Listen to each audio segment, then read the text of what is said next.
ये मुकाबला जीतने का, पांडे जी साउथ अफ्रीका को हराने का मौका है इनके पास। अगर इन्होंने हरा दिया, कल 121 रन अगर इन्होंने नहीं बनने दिए साउथ अफ्रीका से, और अगर हमने वहां पर मेलबर्न में इतिहास रच दिया, झंडे गाड़ दिए, हमने वहां पर झंडे गाड़ दिए, जो कि हमने आज भी झंडा गाड़ा। हमारे 12 साल से हम झंडे गाड़ रहे हैं वहां पे, उसका टेंशन नहीं, गाड़ी रहे। आज भी हम ऐसी पोजीशन पे थे कि शायद हम मैच हार जाएंगे, लेकिन हमने बावजूद उसके वापसी कर ली। तो अब आप ये समझाइएगा कि जब ये लोग जीत जाएंगे और वहां पर हम भी जीत जाएंगे, तो इंडिया का तो और चांस बढ़ जाएगा यार WTC के लिए। क्या इंडिया के लिए साउथ अफ्रीका से जीतेगा पाकिस्तान? वेल, आप सोचेंगे कि भाई इंडिया के लिए क्यों जीतना है पाकिस्तान को, लेकिन पाकिस्तान अगर साउथ अफ्रीका से जीत जाता है और साउथ अफ्रीका को 121 रन नहीं बनाने देता है, 7 विकेट निकाल लेता है, तो न सिर्फ वो अपने लिए एक नया बेंचमार्क तय करेगा, बल्कि इंडिया के लिए WTC का रास्ता जो है वो भी ओपन रखेगा। और इसीलिए अगले दिन जब मैच की शुरुआत होगी तो एक तरफ नजर इंडिया वर्सेस ऑस्ट्रेलिया मैच पर होगी और दूसरी तरफ नजर जो है वो साउथ अफ्रीका वर्सेस पाकिस्तान पर होगी।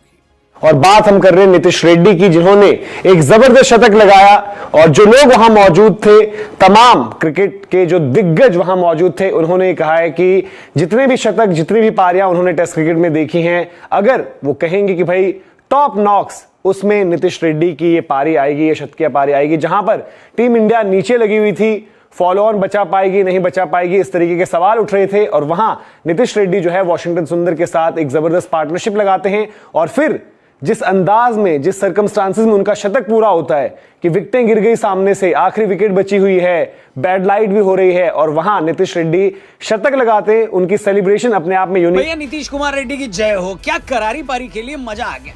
काश आपको देखकर हमारी टीम के बड़े बल्लेबाजों को भी बल्लेबाजी आ जाती भाई साहब। पूरे दौरे पर अभी तक हमारी खुशियों में कमिंस एंड कंपनी ने आग लगा रखी है, मगर आग पर पानी छिड़कने का काम काफी हद तक नीतीश कुमार रेड्डी कर रहे हैं। भाई साहब की बल्लेबाजी देखकर मैंने तो रोहित भाई को दूसरे टेस्ट के बाद ही कहा था कि भाई इस बंदे को ऊपर खिलाओ, पर तुम अपन का सुनता ही किधर है। मेलबर्न टेस्ट में अभी तक कुछ ही खिलाड़ियों ने दिखाया है कि उनके बम में है दम, जिनमें से एक है रेड्डी और अपने एक दूसरे भैया बुमराह, और बाकी खिलाड़ियों की तो क्या ही बात की जाए। साला ये दुख का खत्म नहीं होता बे। बस बस बस रुक जाओ मित्रों, मेलबर्न टेस्ट के बाद एक और टेस्ट है सिडनी में, और उसके बाद 7 जनवरी को ये दर्दनाक दौरा, जिसमें बाल्टी भर भर के दर्द मिला है, वो क्या हो जाएगा राहुल जी? खत्म। क्रिकेट अनिश्चितताओं का खेल है, क्रिकेट में कुछ भी हो सकता है। एक आदमी जो आज जीरो है वो कल हीरो बन सकता है, जो कल हीरो है वो जीरो बन सकता है। रोहित शर्मा कुछ दिनों पहले इंडिया के सबसे बड़े हीरो थे, आज आधा इंडिया उन्हें विलन के तौर पर देख रहा है।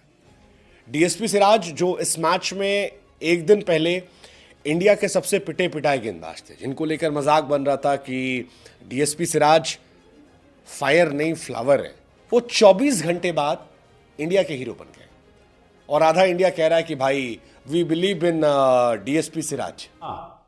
नंबर 8 पे आके, क्योंकि मैंने क्रिकेट पे बात नहीं करी थी सुबह, नीतीश ने जो मिसाल कायम कर दी ना, तीसरा बैटर बन गया यंगस्ट जिसने 100 करा। 8वें नंबर पे आके अपने जिस्म पे बॉलें खाई हैं 4, हिला नहीं। जुरल खेला था पहला टेस्ट मैच, क्यों कि साइड मैचेस में बहुत अच्छी फॉर्म थी, ऐसे ही है ना। इसको खिलाना चाहिए नंबर 5 पे, ऋषभ पंत को लाना चाहिए नंबर 6 पे, और सुंदर की बैटिंग के बारे में कुछ नहीं बोला, एक चौका था 50 में, तो कंसंट्रेशन का म्यार कितना होगा। ऑस्ट्रेलियन मीडिया जो कि विराट कोहली को एक बहुत ही गंदे तरीके से ट्रोल करने की कोशिश कर रहा था, और उनके कमेंटेटर्स, मैंने कभी किसी कमेंटेटर को किसी प्लेयर को ट्रोल करते नहीं देखा, लेकिन यहां पर कोहली को ट्रोल किया जा रहा था, इवन इंडियन टीम को ट्रोल किया जा रहा था, ऋषभ पंत को बहुत ज्यादा ट्रोल किया गया। मैं आपको डिटेल में बताता हूं, और यहां पर सबके पिछवाड़े में आग लगाई है और डंडा घुसाया है भैंस के टांग। ये जो काम किया, ये सबसे बड़ा काम किया नीतीश कुमार रेड्डी ने, क्योंकि डंडा जरूरी था। अगर खुदा ना खास्ता इंडिया ये मैच हारने पे आ जाता या इंडिया मैच में फेल कर जाता, तो फिर वो जो जख्म दिल के ऊपर भरे पड़े हैं, जो पत्थर पड़े हैं, उसका वजन हमसे बर्दाश्त नहीं होता। लेकिन नीतीश कुमार रेड्डी ने पूरा, वो कह लो ऑस्ट्रेलियन मीडिया का इस टाइम पे जितना भी आप कह लो दारो मदार था, वो सब कुछ अपने ऊपर डाल दिया। और एक 2 भाई लोग हैं, मुझे नहीं पता कौन है, इंस्टाग्राम के ऊपर मैंने उनकी एक रील देखी जिसके अंदर वो कहते हैं कि भाई how do you pronounce Nitish Kumar Reddy, तो एक ऑस्ट्रेलियन कहता है नीतीश कुमार रेड्डी, तो उसने बोला नहीं नीतीश कुमार डैडी, अब से वो तुम्हारे डैडी हैं, और बिल्कुल सही बोला।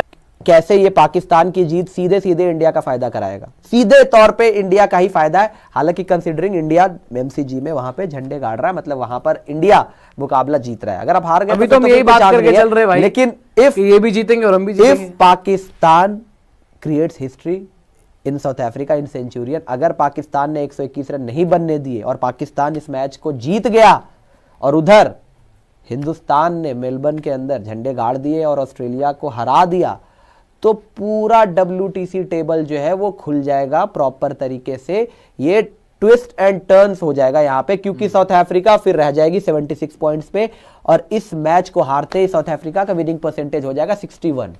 खेल शुरू हुआ तो एक मेजर कंट्रोवर्सी हुई। ऋषभ पंत और जडेजा के कंधों पर एक बहुत बड़ी जिम्मेदारी थी। इंडिया पहली पारी में 310 रन से पीछे था और फॉलो ऑन बचाने के लिए भी 100 से ज्यादा रन की जरूरत थी। ऐसे में पंत ने एक ऐसा शॉट खेल दिया जो कि सिचुएशन के हिसाब से सबको बड़ा ही बचकाना लगा। बॉल लेग साइड पर मारना चाहते थे, लेकिन उल्टा पुल्टा मारने के चक्कर में गेंद थर्ड मैन बाउंड्री पर फील्डर के हाथों में चली गई। इसके बाद सुनील गावस्कर ने जो ऋषभ पंत की क्लास लगाई है बाबा, ऐसा समझ लो कि कमेंट्री बॉक्स में मर्यादा रखने के लिए बस गाली नहीं दी, वरना पंत के शॉट सिलेक्शन की धज्जियां उड़ा दी। साथ में कमेंट्री कर रहे हर्षा भोगले भी चौंक गए कि अचानक से सुनील पाजी को क्या हो गया। ऑस्ट्रेलिया वाला कमेंटेटर तो विकेट की ही खुशी में था, कुछ बोल ही नहीं रहा था, लेकिन गावस्कर पाजी ने करीब 2 मिनट तक नॉन स्टॉप पंत के शॉट सिलेक्शन को ऐसे धोया है कि इतनी बढ़िया वॉशिंग मशीन धोने को मिल जाए तो कपड़े चमक जाए। यहां पे सबसे ज्यादा पॉसिबिलिटी बन जाएगा, अगर इंडिया ने मेलबर्न जीत लिया तो इंडिया फिर उस केस में आपके लिए श्योर शॉट फाइनल खेल रही है। दोनों मैच अगर दोनों मैच साउथ अफ्रीका अगर यहां पे हार गया, इंडिया का फाइनल कंफर्म हो जाएगा। अगर इंडिया ने मेलबर्न में ऑस्ट्रेलिया को हरा दिया, कंसीडरिंग ये टर्म्स एंड कंडीशन है, इंडिया को जीतना पड़ेगा अपना मैच, और कल पाकिस्तान पहले अगर यहां हराता और कहीं अगला मैच भी हरा देता है तो ये एक सिनेरियो बनेगा। तो इंडिया के लिए ये है कि जो मैं आपको बता रहा था कि पाकिस्तान की जीत से इंडिया का फायदा होगा, वो इस केस में होगा कि अगर इन्होंने 121 रन नहीं बनने दिए और ये मैच पाकिस्तान किसी तरीके से जीत गया, तो फिर लास्ट मैच साउथ अफ्रीका के लिए हो जाएगा WTC फाइनल के लिहाज से डू और डाई मस्ट विन मुकाबला। और वहां पर हम ये मानकर चल रहे कि हमने कई बार देखा है कि साउथ अफ्रीका पे जब जब प्रेशर पड़ा है वो ज्यादातर मौकों पर चोक करते हैं। अगर साउथ अफ्रीका ये मैच जीत जाती है तो साउथ अफ्रीका यहां से वर्ल्ड टेस्ट चैंपियनशिप के फाइनल में अपनी जगह पक्की कर लेगी।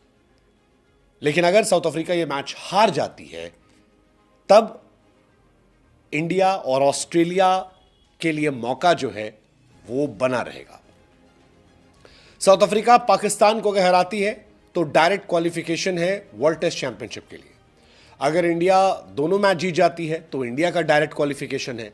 अगर इंडिया एक मैच जीतती है और एक मैच ड्रॉ हो जाती है तो फिर इंडिया को ये उम्मीद करना पड़ेगा कि श्रीलंका ऑस्ट्रेलिया को 1-0 या 2-0 से हरा दे। एक बात तो पक्की है, ऋषभ पंत के विकेट की वजह से इंडिया की हालत बहुत पतली हो गई। लंच तक आते आते जडेजा का भी विकेट गिर गया। इस सेशन में 2 विकेट गिरने की वजह से स्कोर हो गया 221 फॉर 7।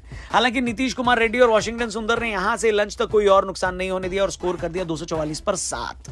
लंच के बाद जो जिम्मेदारी पंत और जडेजा पर थी वो अब सुंदर और नीतीश कुमार रेड्डी पर आ गई थी। फॉलो ऑन बचाने की जिम्मेदारी इन लोगों ने बखूबी निभाई और सच बताऊं तो उनकी बल्लेबाजी देखकर मुझे सुनील गावस्कर की बात सही लगी, क्योंकि सुंदर और नीतीश ने जैसा खेला है वैसा असल में बाकी सबको खेलना चाहिए था। नीतीश की तो हमने बहुत बात कर ली, लेकिन वॉशिंगटन की भी बात यहां पर करनी जरूरी है, क्योंकि उन्होंने रन भले ही नीतीश कुमार रेड्डी के आधे बनाए हो लगभग, लेकिन गेंद लगभग उतनी ही खेली जितनी नीतीश कुमार रेड्डी खेल कर गए, और यही तो टेस्ट क्रिकेट है। बल्लेबाजी करने आते हैं डीएसपी सिराज। पहली गेंद बाल बाल बचते हैं, दूसरी गेंद छोड़ते हैं, तीसरी गेंद बीच बल्ले में लगती है, ठक।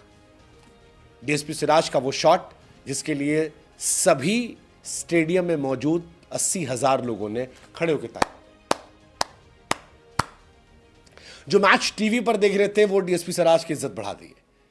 इनफैक्ट नीतीश रेड्डी के फादर ने कहा कि जब सिराज वॉज प्लेइंग तब टेंशन ही टेंशन था, बहुत डर लग रहा था कि यार शतक होगा या नहीं होगा।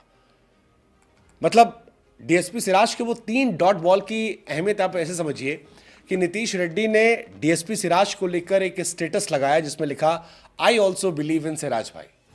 2023 में हमारी दिवाली बर्बाद हुई थी बेन स्टोक्स, फिर इस साल भी दिवाली का दिवाला न्यूजीलैंड ने निकाला और अब 2024 भी जाते जाते हमारी खुशियों में घासलेट डालकर आग लगा रहा है। 2025 की शुरुआत से पहले अपना यही हाल है क्या? मेरे को तो ऐसा धक धक हो रहा है। वैसे 2024 उतना भी बुरा नहीं था क्योंकि हमने इस साल T20 वर्ल्ड कप जीता, पर क्या वो एक जीत पूरे साल मिले गमों का बोझ हल्का कर पाएगी? नहीं। पर अब जो मैदान पर हो रहा है इस पर हमारा कोई कंट्रोल नहीं है भाई। हाँ, जो खेल रहे हैं उनको तो खुद करना चाहिए कंट्रोल। खासकर यहाँ मैं बात करना चाहूंगा ऋषभ पंत की, जिनकी बात सुबह से हर तरफ हो रही है। मेलबर्न टेस्ट के दूसरे दिन जहां कोहली और जायसवाल के बीच हुए कंफ्यूजन को सबसे ज्यादा फुटेज मिल रहा है, वहीं मेलबर्न टेस्ट के तीसरे दिन नेगेटिव पब्लिसिटी लूट रहे ऋषभ पंत, जिन्हें सुनील गावस्कर ने कमेंट्री करते हुए हिंदी में मूर्ख और इंग्लिश में स्टूपिड कह दिया। मान लीजिए साउथ अफ्रीका दोनों हार गया, लेट्स सपोज साउथ अफ्रीका जो है वो दोनों टेस्ट मैच हार गई और इंडिया ऑस्ट्रेलिया सीरीज ड्रॉ हो गई। कैसे पे? मतलब 2-2 हो गई। 2-2 हो गई। इंडिया ऑस्ट्रेलिया सीरीज 2-2 हो गई, उधर साउथ अफ्रीका भी हार गया, फिर श्रीलंका के पैर पकड़ने पड़ेंगे भाई लोगों को कि ऑस्ट्रेलिया को जो है वो हरा दे श्रीलंका, ऐसा कुछ हो जाए। आपको पता है साउथ अफ्रीका, मैंने बताया ना 52% पे जाएगी। ये 2-2 ड्रॉ भी हुआ ना तो भी इंडिया ऑस्ट्रेलिया का फाइनल हो रहा है भाई। लेकिन अब नीतीश की सेंचुरी बनाने की उम्मीद थे उनके ही हैदराबादी भाई मोहम्मद सिराज को 3 गेंदें खेलनी थी और सच कहूं तो पहली गेंद छोड़कर सिराज ने सच में बढ़िया डिफेंस किया। सिराज के डिफेंस को क्राउड में इतनी तालियां मिली कि कई बार तो इतनी लोगों को सेंचुरी बनाने पर भी नहीं मिलती। सिराज के डिफेंस के बाद अगले ही ओवर में नीतीश कुमार रेड्डी ने मिड ऑन के ऊपर से चौका मारकर अपनी सेंचुरी पूरी करी। ग्राउंड में मैच देख रहे अपने पिता का सर ऊंचा किया और हर इंडियन क्रिकेट फैन जो फाइट बैक देखना चाहता था उसको फाइट बैक दिखा दिया। नीतीश की सेंचुरी के फौरन बाद लाइट खराब हो गई जिसकी वजह से खेल रोक दिया गया। दिन का खेल खत्म हुआ तो इंडिया का स्कोर 9 विकेट्स के बाद 358 रन। अभी भी हम 116 रन पीछे हैं, लेकिन अब हालत उतनी पतली नहीं है जितनी कल शाम को खेल खत्म होने के बाद थी। आपको नीतीश की सेंचुरी कैसी लगी? और नीतीश की सेंचुरी के साथ साथ सिराज के डिफेंस पर भी कमेंट कर देना। जय हिंद दोस्तों, नमस्कार। इंडिया वर्सेस ऑस्ट्रेलिया के मध्य चल रहे बॉर्डर गावस्कर टेस्ट मैच में जो हालत अभी दोनों ही देश की टीमों का है उसमें ये कह पाना बहुत ही मुश्किल है कि ये मैच कौन सा देश जीतेगा। सुंदर और रेड्डी के तूफानी पारी की वजह से भारत का पलड़ा काफ़ी मजबूत हुआ है, लेकिन अभी भी ये कहना मुश्किल है कि भारत ये मैच जीत ही जाएगा। परिस्थिति ऐसी हो गई है कि हमें भारत और ऑस्ट्रेलिया मैच के साथ साथ साउथ अफ्रीका और पाकिस्तान के मैच के ऊपर भी नज़र रखनी है, क्योंकि जितना ज़रूरी भारत का जीतना है उतना ही ज़रूरी पाकिस्तान का भी जीतना है।